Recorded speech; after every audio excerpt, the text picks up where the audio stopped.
Hola, muy buenas noches, ¿qué tal? ¿Cómo están? Sean bienvenidos a una nueva edición de su programa Plataforma en este día martes 24 de mayo del año 2022. Hasta donde nos sintonizan, espero que estén gozando de muy buena salud, de abundante felicidad y prosperidad, tanto ustedes como sus seres queridos. Un fuerte abrazo hasta donde se encuentren.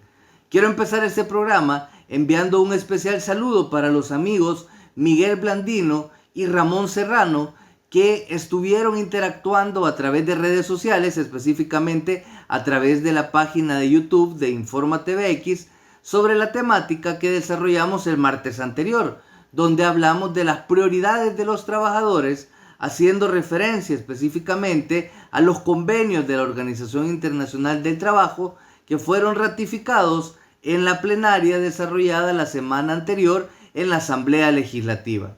Un fuerte abrazo para ustedes, estimados, y siempre agradecido por estar al pendiente de este programa e interactuar sobre las temáticas que intentamos poner sobre la mesa. También reconocerles que lo hacen de una manera muy respetuosa y con alto nivel de profesionalidad. Invitar al resto de la audiencia, de la teleaudiencia más bien dicho, a que vayan al canal de YouTube de Informa TVX y puedan también interactuar sobre esa temática y las que iremos desarrollando en los martes venideros. En esta ocasión, en este martes 24 de mayo, es importante que abordemos la temática de la política integral de seguridad. Y es que en los últimos meses hemos estado hablando de manera recurrente en nuestro país sobre cómo debe de ser el abordaje en materia de seguridad. Cuando hablo de política integral de seguridad, me refiero a que ésta debe de contar necesariamente con tres componentes fundamentales. Un componente represivo, un componente de reinserción y un componente fundamental desde mi punto de vista, que es el de la prevención. Vamos en orden. Hablemos del componente de persecución del ilícito. Y es que debe de contarse con herramientas necesarias que posibiliten a las autoridades estatales desarrollar una persecución efectiva de los delincuentes.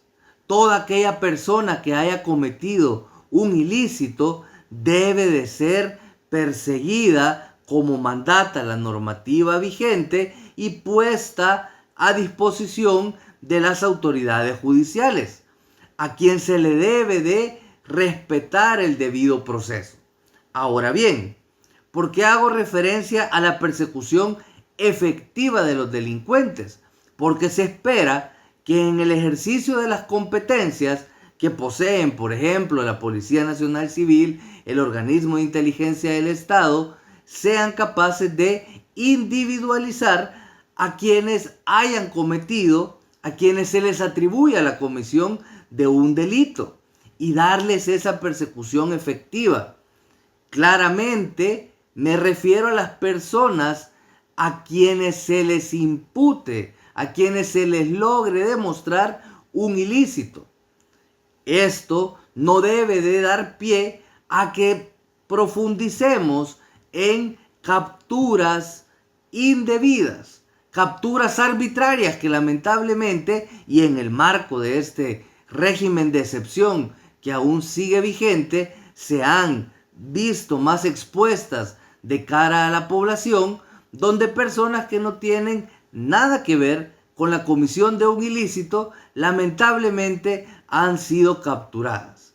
Si vamos a hablar entonces de persecución efectiva, es a quienes han cometido un delito, a quienes se tengan pruebas fehacientes, pruebas reales de que tienen alguna vinculación con la comisión de un delito.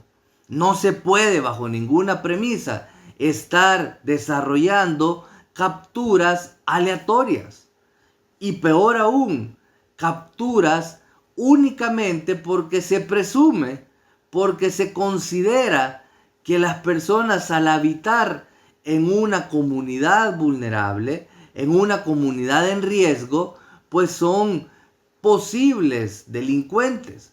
No, la persecución debe de ser específica para con quien se tenga elementos probatorios suficientes de que han cometido un delito. Pues si no, lastimosamente, estamos utilizando herramientas legales que las normativas vigentes nos otorgan para estar encarcelando, para estar deteniendo, para estar privando de libertad a personas inocentes. Y como ya hemos expresado de manera categórica, así como es injusto que una persona que ha cometido un ilícito esté libre tranquilamente por las calles, igual o más injusto es que una persona que es completamente inocente sea sometida a esa situación de encarcelamiento, de privación de libertad, cuando no ha cometido absolutamente ningún ilícito. Pasa entonces este primer componente, el componente punitivo, el componente de persecución del ilícito, porque sea efectivo en torno a las personas que han cometido un delito. Segundo componente importante de una política integral de seguridad es el que se refiere a la reinserción en la sociedad de las personas que hayan cumplido la pena privativa de libertad por la comisión de algún ilícito. ¿Y a qué nos referimos con esto? Toda comisión de delito trae consigo el establecimiento judicial de una pena de prisión, que mandan al individuo que ha cometido el delito a que cumpla una pena privativa de libertad, dependiendo la gravedad del ilícito, de 10, 15, 20 años. El tiempo que le haya dispuesto un funcionario judicial competente. Bien, posterior a este tiempo, según nuestra normativa vigente, viene la etapa donde se debe de buscar la reinserción efectiva de este individuo a la sociedad. Sé que este es un tema bastante escabroso, es un tema bastante polémico y del que no se habla mucho.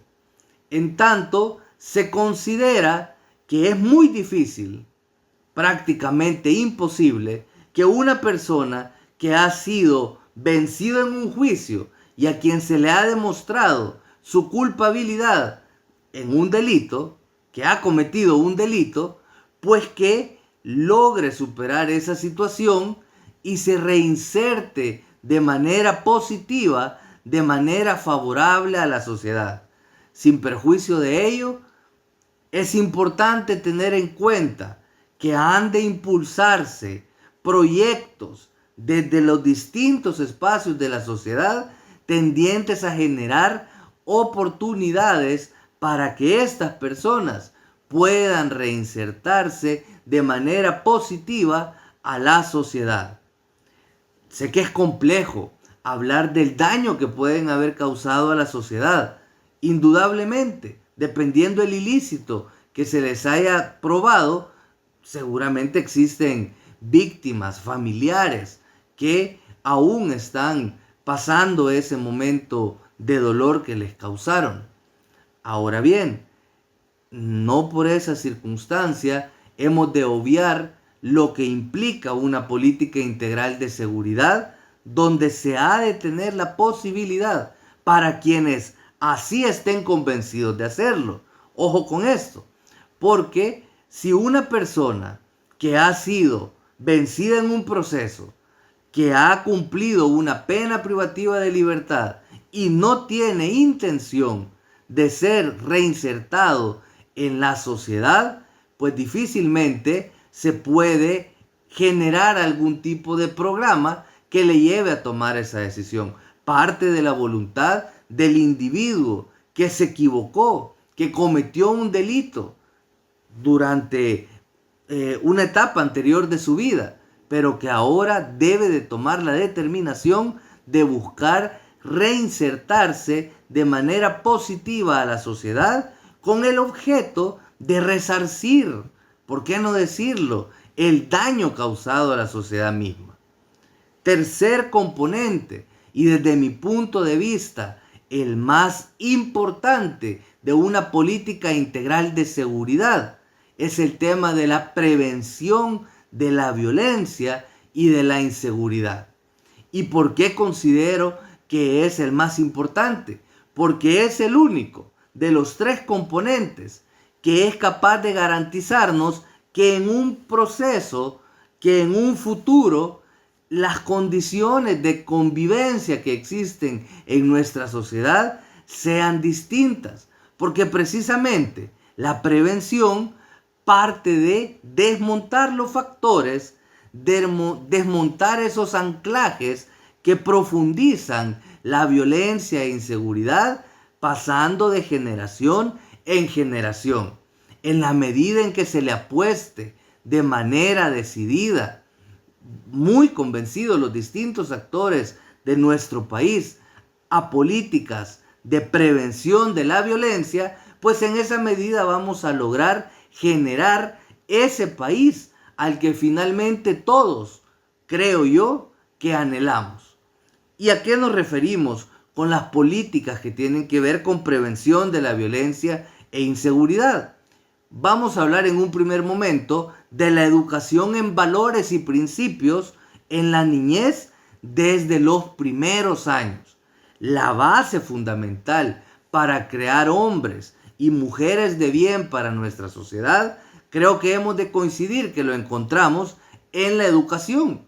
Por eso la apuesta máxima, la apuesta más fuerte que hemos de tener como país debe de estar orientada a la educación integral, la educación en valores, la educación en principios para las generaciones emergentes, para que exista ese convencimiento en las generaciones que vienen tras las nuestras de comportarse de manera correcta, de comportarse conforme esa educación que se les brinda. Y ojo, no me estoy refiriendo única y exclusivamente a la educación formal que se da en los centros educativos públicos y privados. Estoy hablando de todos los espacios donde los menores, donde las nuevas generaciones conviven.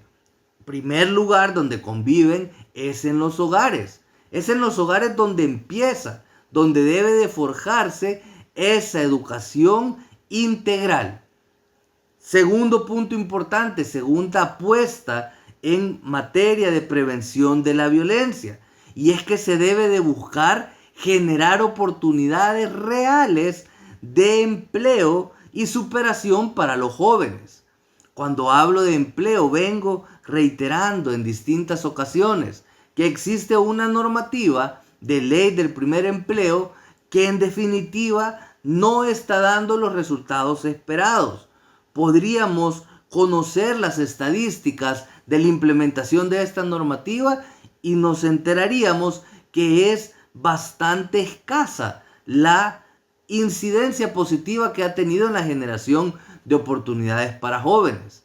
Es importantísimo que se generen esos espacios de encuentro, de vinculación entre la oferta laboral, entre las empresas, entre las distintas entidades que generan empleo con los jóvenes que están en búsqueda de su primera oportunidad de trabajo. Se debe de buscar mecanismos tendientes a generar esa mano de apoyo, esa mano de ayuda para los jóvenes que están en definitiva intentando involucrarse en algo positivo que les permita generar ingresos y con ello poder satisfacer las necesidades personales y de su núcleo familiar. Es importante que se encuentren a la brevedad estos espacios, estas oportunidades que se generen y se pongan al servicio de la población joven. Esto, sin lugar a dudas, le va a permitir alejarse de propuestas de grupos al margen de la ley que le ofrezcan dinero fácil, que le ofrezcan un ingreso que en otros espacios no se le están permitiendo. También es importante hablar de apoyo real apoyo digno al emprendedurismo. Y es que existen muchos jóvenes que tienen ideas de negocio, que tienen emprendimientos, pero lo que no tienen es recurso económico para echarlo a andar. Lo que no poseen es ese capital semilla que les permita dinamizar su emprendimiento. Por eso es importante que entidades públicas, entidades privadas puedan echar a andar programas y proyectos de acompañamiento en la ejecución de ese emprendimiento que tienen los jóvenes. No podemos hacernos los desentendidos con tantas buenas ideas que tienen los jóvenes y que a lo mejor solo están esperando que alguien les brinde su apoyo, que alguien les brinde un recurso económico que les permita insertarse en ese mercado y poder ofrecer los bienes y servicios que deriven del emprendimiento. También es importante reconocer la importancia, lo ideal que significa el respetar el pluralismo y la diversidad. Mal hacemos cuando estereotipamos a la juventud, cuando estigmatizamos a la juventud, cuando creemos que la juventud es una sola, cuando hemos de tener claridad que existen juventudes, existen distintos tipos de personas que están en edad de involucrarse en cuestiones positivas y hay que dársele el tratamiento debido conforme el anhelo que tenga cada uno. Hablamos de arte, hablamos de cultura, hablamos obviamente de generar oportunidades de empleo, de apoyo al emprendedurismo y hay que trascender de esa noción absurda que muchas veces existe en nuestra sociedad de que dependiendo dónde vives, dependiendo cuál sea tu domicilio, así se te encuadra en un joven conflictivo. Eso no puede seguirse dando en nuestra sociedad. Hemos de trascender y generar esas oportunidades reales a la juventud para que se involucren en cosas positivas y dejen de lado cualquier invitación que puedan recibir de estos grupos delincuenciales, de estos grupos al margen de la ley. Finalmente, y un tema del que muy poco se habla, y creo entender el porqué, y es porque tras de este existen intereses muy fuertes económicos. Existen muchas personas sacando dividendos, sacando ganancias de ese. Y es lo que se refiere al control efectivo de las armas. Es importante, estimados y estimadas, que sepamos que en nuestro país, según estadísticas del Instituto de Medicina Legal, en promedio, de cada 10 homicidios, 7 son cometidos con armas de fuego. Y si tenemos claramente individualizado cuál es el objeto que se utiliza para quitarle la vida a nuestros compatriotas, creo que lo menos que deberíamos de hacer es poner atención a esa circunstancia y buscar reformas pertinentes que vengan a desmontar el negocio excesivo que genera el flujo de armas en nuestro país, tanto el legal como el flujo de armas ilegal. Y en ese punto me quiero referir a una propuesta que en noviembre del año pasado, en noviembre del año 2021, un colectivo de 15 organizaciones juveniles de sociedad civil hicieron pública, referente a reformas a la ley de control y registro de armas. Y es que estos jóvenes plantearon que era importante generar mayores controles en cuanto al flujo de estas armas, en lo que posibilita la tenencia de armas.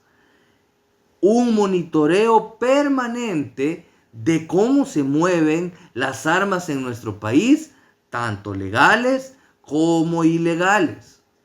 Es importante, no puede prevalecer intereses económicos por sobre intereses vitales de la población.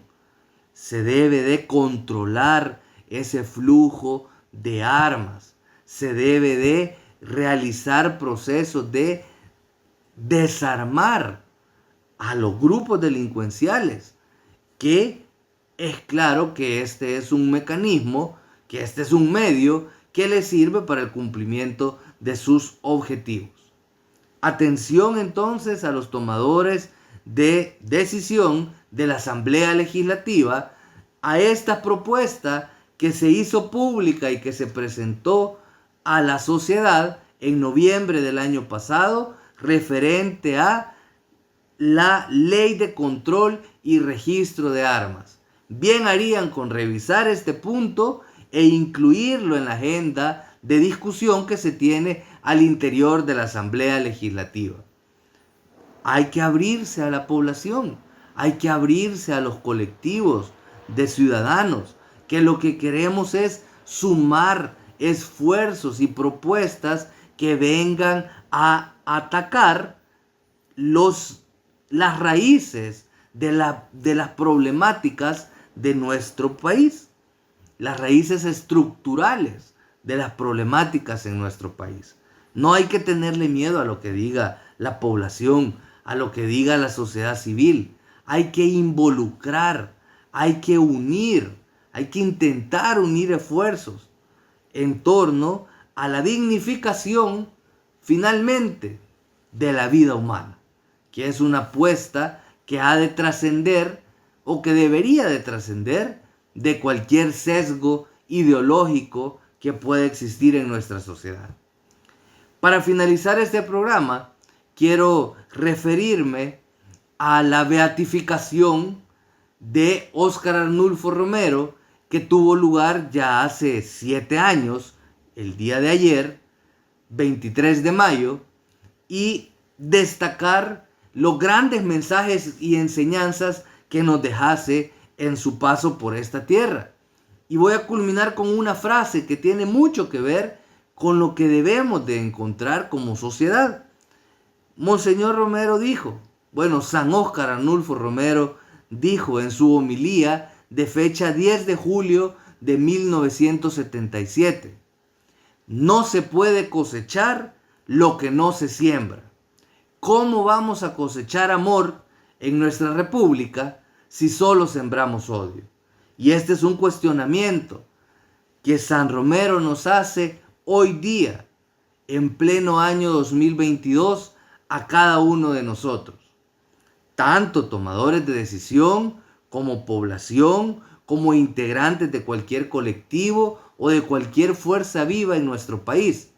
Es importante que nos proyectemos teniendo como base la generación de un futuro digno para las nuevas generaciones, pues no será posible que cosechemos algo diferente si lo único que estamos sembrando es odio en nuestra sociedad. Pensemos mucho sobre esto y cada quien que se haga su reflexión al respecto. Nos quedamos hasta aquí en el programa del día de ahora. Les agradezco muchísimo por haberlo sintonizado. Si Dios así lo permite, nos encontraremos la próxima semana en una nueva edición de su programa Plataforma. Cuídense muchísimo, que tengan muy buenas noches y hasta donde se encuentren, un fuerte abrazo y mis mejores deseos siempre. Cuídense mucho. Pasen buenas noches.